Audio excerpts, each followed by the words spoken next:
The next morning, Rachel and I had some quick breakfast, checked our packs and then headed northwest, intent on leaving Tabin for the cave system north of the village where the Sisla clerics manufactured their fear antidote. Wanting to check in with the guild master and let him know what Supreme Healer Priest Vester told us the day before, we first stopped at the Adventurers Guild. While the building typically held several instructors and 1 to 2 dozen trainees as well as the guild master, a quick search revealed that the place was strangely vacant, not a soul was present. The guild was unlocked when we entered, however, so surely someone had to be around. As everything was put in its proper place and there was no sign of a struggle anywhere, we deduced that the building's various occupants must be out and about, likely helping the village of Tabin prepare for the arrival of the Inner Circle representative. A bit disappointed, it appeared we had no choice but to leave the guild without visiting with anyone. As we turned to leave, however, we unexpectedly heard a voice from behind, one that immediately filled me with anger. "You're back, you sniveling coward. You never did have the guts to face me." I turned around to find Huelsman standing there, his fists raised and ready to fight. The two of us now rivals and him wanting to have a go at me. I prepared myself for combat, wanting to kick his butt as well. As the two of us approached one another, however, I then heard Rachel whisper into my ear. "Tora, don't. You need to be at full strength for the quest ahead. We can deal with this bully later."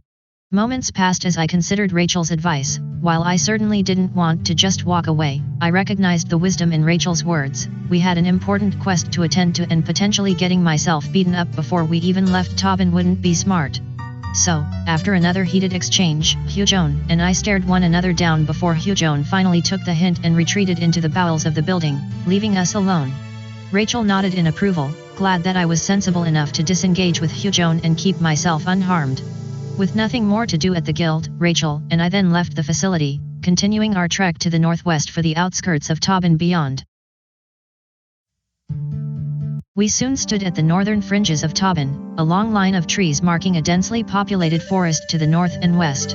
A small but well-used path penetrated the forest boundary here, offering relative ease of access into and out of the forest beyond. "There is the path," Rachel called and pointed, leading me toward it. "That's where the Sislan clerics come and go to their laboratory in the caves within the forest.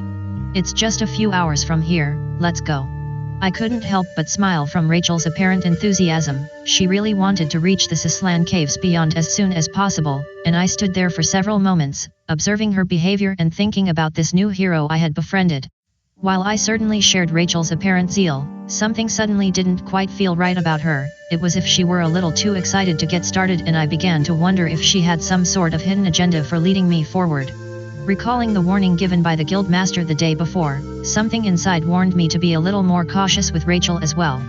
Moving from Rachel to the muddy trail continuing north, I then spotted some tracks that stood out, perhaps laid by someone other than a cleric. That seemed strange, perhaps even suspicious, as only the priests from the Sislan Way were allowed to pass through here en route to the caves beyond.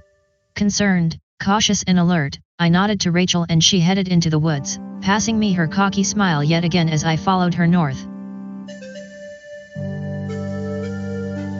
Taking the path, we stepped into the forest and found ourselves surrounded by a wide variety of trees, shrubs, and other woody species. The wood was surprisingly dense, but the trail remained obvious as it generally meandered to the north and those caves that we were seeking beyond. While there was little to find here, we were surprised to hear some distant howling. A wolf must have been nearby. The howling became louder until a large gray wolf with beautiful blue eyes found us, growling like we were its worst enemy. The large wolf then took a position between us and the caves beyond. Approaching the wolf only irritated it more, the beast growling and showing its large teeth, and I asked Rachel if there was perhaps another way to the caves. "Wait, I know this animal," Rachel suddenly exclaimed. "Let me try something." Surprised, I watched as Rachel slowly approached the wolf, talking sweetly to it as if a trusted friend. The thief then retrieved a small bone from her backpack. The wolf snapped the bone up and began gnawing on it. What Rachel did was pretty amazing, and I stared at her for several long moments. What I just witnessed seemed extraordinary, perhaps a little too extraordinary, and while I couldn't put my finger on it, something just didn't seem right about the encounter. However, the wolf was now happily gnawing away on the bone given to it by Rachel and the path was clear to continue. After a few moments, the wolf looked at Rachel again, then secured the bone in its teeth and wandered away as if it had no further reason to stay. It appeared we could continue without having to confront the animal. Soon the wolf was out of sight and Rachel suggested that we continue. Continuing north a few hours, we eventually spilled into a relative clearing within the forest, the path leading to an obvious cave entrance about 100 yards away, the light from 2 flickering torches making the entrance quite obvious. There, that's it, Rachel nodded, rather proud of herself. I told you I could get you here easily. I nodded as well and let Rachel continue to lead the way. Halfway through the clearing, however, both of us spotted movement from within the cave and we quickly took defensive cover to remain unseen. Unfortunately, if something was keeping watch, they likely noticed us. More shadows flickered just within the cave, indicating obvious movement. Then, a large cave bear emerged. He sniffed the air and roared in anger, having detected something nearby. I didn't know much about cave bears, other than they're quite deadly. I had 0 chance of defeating one in combat. That's unexpected, Rachel whispered, her cocky demeanor temporarily suppressed. Not sure how we will get around that. Any ideas, Lamtora? We could try a diversion, I suggested, though I had nothing regarding any potential details. Yeah, one of us could let it chase us while the other snuck into the cave, but that would be way too dangerous, Rachel responded, dismissing the idea. But bears are attracted to honey, and wouldn't you know it, I have some in my pack. Surprised, I watched as Rachel withdrew a modest jar of the stuff from her backpack, and I wondered what other exotic items the thief carried on her person. Hey, race the plan, Rachel began, securing the jar of honey in her right hand. I will offer the honey to the bear, and when it approaches, I will throw it as far as I can. When the bear chases it down, we then dash for the cave, all right? No, let me do it. I suggested, not wanting to see Rachel put herself in harm's way. Oh, that's so sweet. Rachel smiled, surprised I would put myself in danger to protect her. But I've dealt with these beasts before and I know what I am doing. Using her thieving skills well, Rachel then skittered away, almost surprising the bear a few minutes later. The massive beast roared again as it tried to determine whether Rachel was a threat. The young human then uncovered the jar of honey and waited for the bear to sniff the sweetness in the air. Moments later it approached Rachel, and as it neared to within 10 feet, Rachel hurled the honey away to her right as far as she could throw it. The bear sensed that the honey was no longer with Rachel, but apparently more angry than hungry. It roared again as it prepared to strike Rachel and she appeared doomed. Suddenly, the great beast stopped and, for a few moments, appeared quite confused, as if a spell had been cast upon it. Inexplicably, the bear settled down and even licked Rachel once before turning for the thrown jar perhaps 50 feet away. Somehow, someway, she'd done it. Recognizing the opportunity, I quickly joined Rachel, the thief still about 50 feet from the cave entrance beyond. As I approached her, I kept a careful eye on the cave bear as it enjoyed the jar of honey that Rachel had brought with her. Together again just outside the cave, I couldn't help but marvel over Rachel's daring and apparent luck, and I flashed her a smile that was immediately returned. The quest seemed to be going well, so far, so good. We quickly made our way to the cave entrance and glanced around. 2 torches burned in opposite corners of the cave interior, the entrance some 20 feet wide and the chamber beyond another 30 feet deep. The entrance led deeper into the overall cave system, and while we didn't initially notice anything else, we did hear some faint chewing noises from the far corner of the cave. Naturally, the area reeked of cave bear, both in terms of several dead animals lying about that were its recent meals as well as its droppings lying here and there. Inspecting the dead animals a little further, it sure seemed as if the animals had all been provided to the cave bear after they had already been dead for a while. In other words, the bear hadn't naturally caught these creatures on its own, it had been fed these animals. As for the chewing noises we heard earlier, we soon discovered a humanoid corpse lying in the far corner. The body was already half-eaten and quite disgusting to gaze upon. Worse, several normal-sized rats were feasting on it, which we'd have to deal with in order to further investigate. Rats!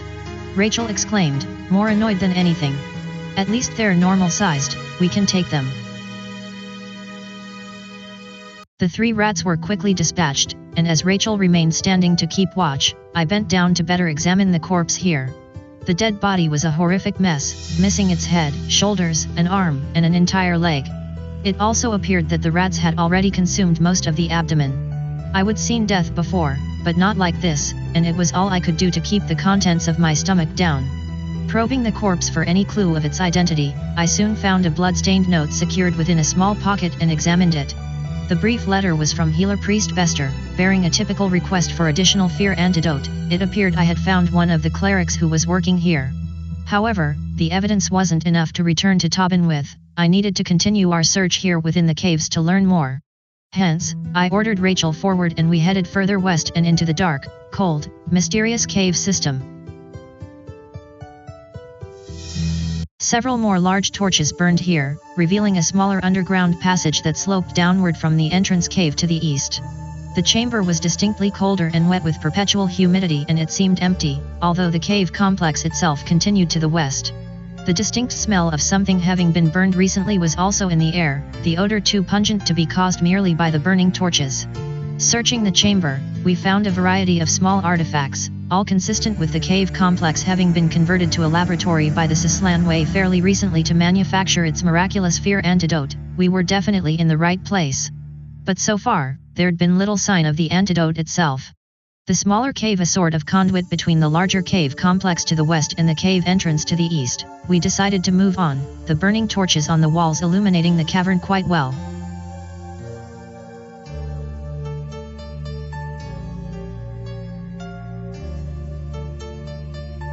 Proceeding further west, more torches lit this very large underground chamber, the stench of a recent fire nearly burning our nostrils. Indeed, the floor here was covered with burned vegetation, thick yet spongy under our feet. Besides the eastern entrance to the cave we'd just passed through, additional exits existed to both the north and south. As the chamber was quite suspicious, however, we decided to search it immediately, Rachel showing surprisingly little interest in the search. The burned vegetation was a foot deep in some places. Whatever it was nearly ash now. In fact, the substance could have made a decent substitute for soil, provided one could grow something underground. It was a special mushroom farm, Rachel finally offered, apparently aware of what was grown here before it was all burned. The Huelsmans used the mushrooms to make their antidote. A mushroom farm made perfect sense, the Huelsman way utilizing psychedelic mushrooms to combat a condition that only manifests itself within a person's subconscious. Yet the Huelsmans would never burn their own crop. Further, the fire here had been so intense and thorough that it seemed magical in nature. The mushroom farm here had definitely been attacked by a magic user and incinerated. With little else to do within the large, burned-out chamber, we decided to go south and explore the cave complex further in that direction.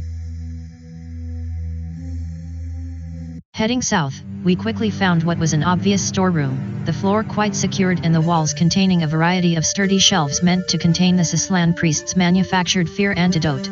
Dozens of small wooden boxes lay atop most of the shelves, containers used to transport the antidote back to Tabin. Exploring the storeroom, we found that the small wooden boxes contained hundreds of small glass vials, the potion containers used to hold the fear antidote once it's manufactured. We also found a variety of farming tools, supplies, and fertilizer used to take care of a small garden. A bit surprising, however, was that we didn't find any actual antidote. As the cave was used to not just store supplies but contain the completed cure for shipment back to Tabin as well, it seemed strange that there wouldn't be any of the antidote here. With little else to do within the storeroom, Rachel and I headed back north, the northern exit the only way to leave the cavernous chamber. Following the cave complex north, we quickly found yet another smaller cave, this one also covering the floor in burned ash. There were no torches burning on the walls here, but enough light from the south spilled into the cave and allowed us to see. Quickly searching the chamber, I noticed two things. First, the ground here had been disturbed recently, as if the entire floor had been dug up and replaced. Second, I found a large, full plant-like structure growing along the far northern wall, out of place down here in the cave. Very curious as well, Rachel followed me toward the northern wall so we could better inspect the underground bush. The massive shrub dominated the area, reaching from floor to ceiling and denser than I would have expected. I also detected a putrid odor in the air as we approached the bush, as if something was decaying within it. I didn't recall seeing anything like this before, even Rachel seemed surprised by it all. It took a few moments and then I remembered, this is something called a nemesis plant. The fruits were highly magical, and highly dangerous, I recalled, sometimes used by pseudo-magic users who weren't strong enough to cast magic on their own. I had no idea why such a plant would grow here. This cave complex should have been the last place I would find such a bizarre vegetative structure. Continuing to inspect the massive plant, I suddenly felt a strange tingle flood my entire body, and while I would been on guard and alert throughout the exploration of the cave system, I felt surprisingly calm, my pumping adrenaline fading away and feeling totally at peace with the situation at hand. Now, I just needed some instructions of what to do. A locked door in the northwest corner of the cavern opened and 3 figures appeared, a middle-aged human and 2 younger elves, the latter both tied and gagged. The man pushed the elves forward to within 10 feet, then stepped to Rachel, an apparent acquaintance of the man. "Is Lomtora charmed?" Rachel asked, not entirely sure. The man stepped to me, looked me over and replied affirmatively, a slight grin on his face. In the darkness, not only was the voice familiar but the smell of that voice. He was Darius, the newest village elder of Tabin, recently hired to plan the visit of the Inner Circle representative due any time now. I wondered why he was here but I didn't suspect him at all. He was now a completely trusted friend and master. Darius then looked me over, sizing me up from a physical perspective. "Yes, well done, Rachel. The hero can help us harvest our tainted antidote just fine." Rachel looked to me with that cocky grin again and, for a moment, I felt a deep sense of betrayal. The feeling was immediately swallowed up by all the trust and respect I suddenly felt for both Darius as well as Rachel, however, and I smiled again in return, even asking how I could be of service to them. "Are you ready, then?" Rachel asked Darius. "I believe so," Darius responded, pushing everyone back and away from the large bush. "Time for my nemesis plant to feed." For a moment, I was horrified to watch the monstrous plant suddenly come to life, whipping its many branches around like tendrils reaching out for its prey. The very ground shook beneath my feet, then the large, carnivorous root systems of the nemesis plant emerged from below, acting like giant arms to ensnare passing victims. To my horror, it then appeared that there were a few humanoid skeletons stuck within the large roots of the plant. The carnivorous entity had indeed been fed recently. Indeed, I recognized the tattered robes still covering the bones as the Sislan clerics who once developed the fear antidote here. Not only did the nemesis plant feed on living beings, but the priests here were its latest victims.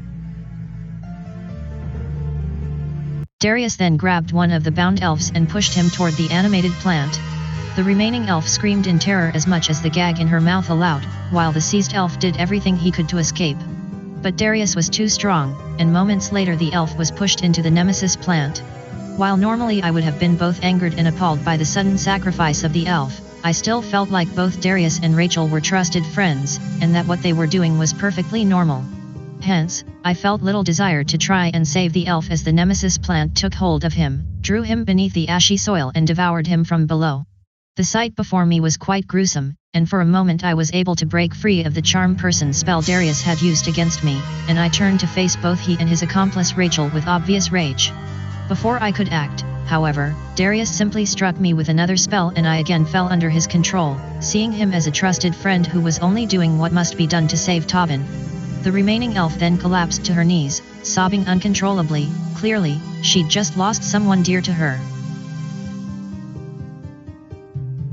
The deed now done, the nemesis plant slowly returned to normal, its root systems totally below ground again and its branches silent and still.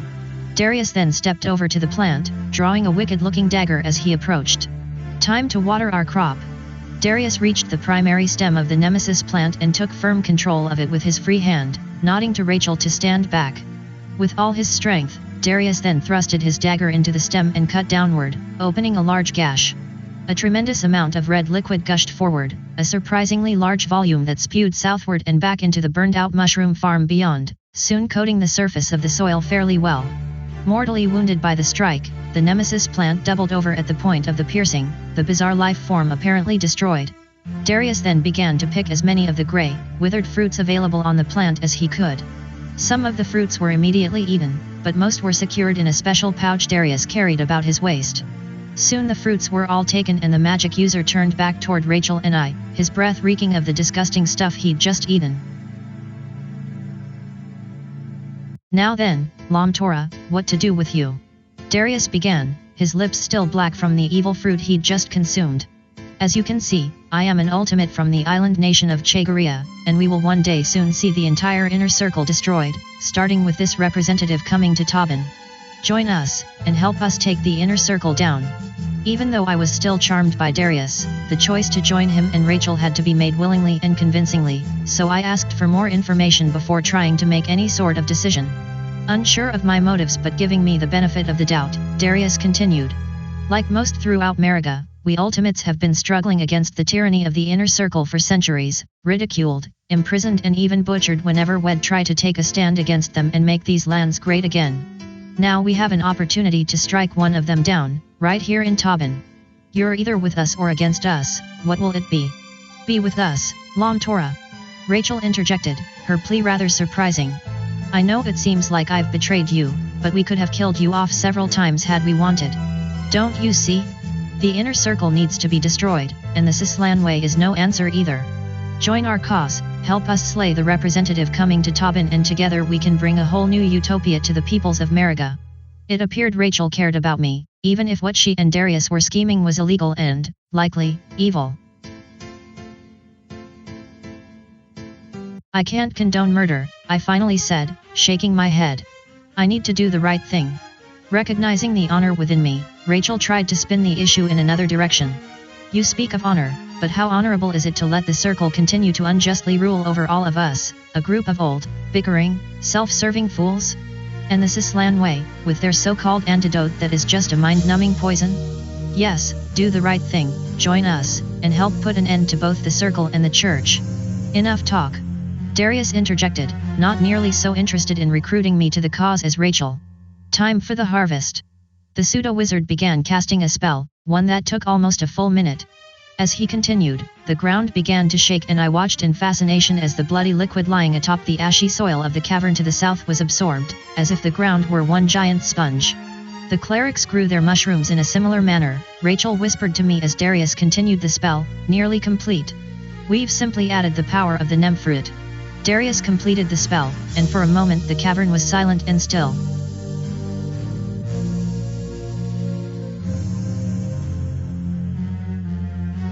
Then, hundreds of grey stalks quickly pushed their way upward from under the soil, tall mushrooms that grew to a height of a few feet within seconds. The southern cave now full of exotic mushrooms, Darius grinned, his powerful spell obviously successful. Stepping to the northern edge of his new mushroom farm, Darius then retrieved a small vial from his robes, a potion container I would seen the Sislans use for their own fear antidote. The Chagarian picked one of the mushrooms, held it over the small vial and squeezed the mushroom's central stalk, causing a clear liquid to run down and collect within the container. It's still the same fear antidote the Sislans were developing, continued Rachel.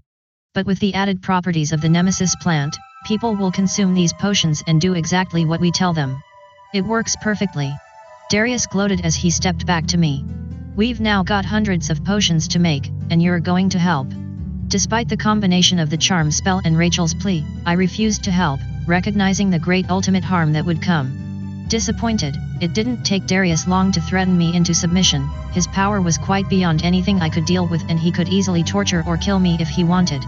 Utilizing the storeroom to the south, I then helped Rachel and Darius harvest the exotic mushrooms, draining their magical fluids into small bottles to be used on the populace back in Tabin once the inner circle representative arrived. The harvest took some 6 hours to complete, utterly exhausting me.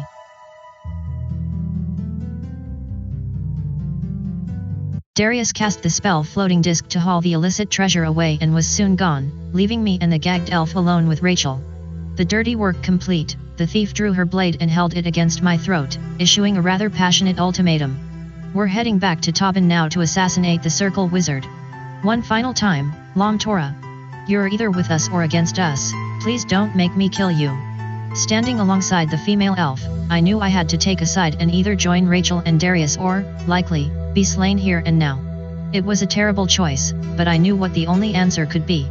I then made it clear I had no intention of helping Rachel and Darius poison the populace of Tabin so they could try to assassinate an inner circle representative and help spark a revolution.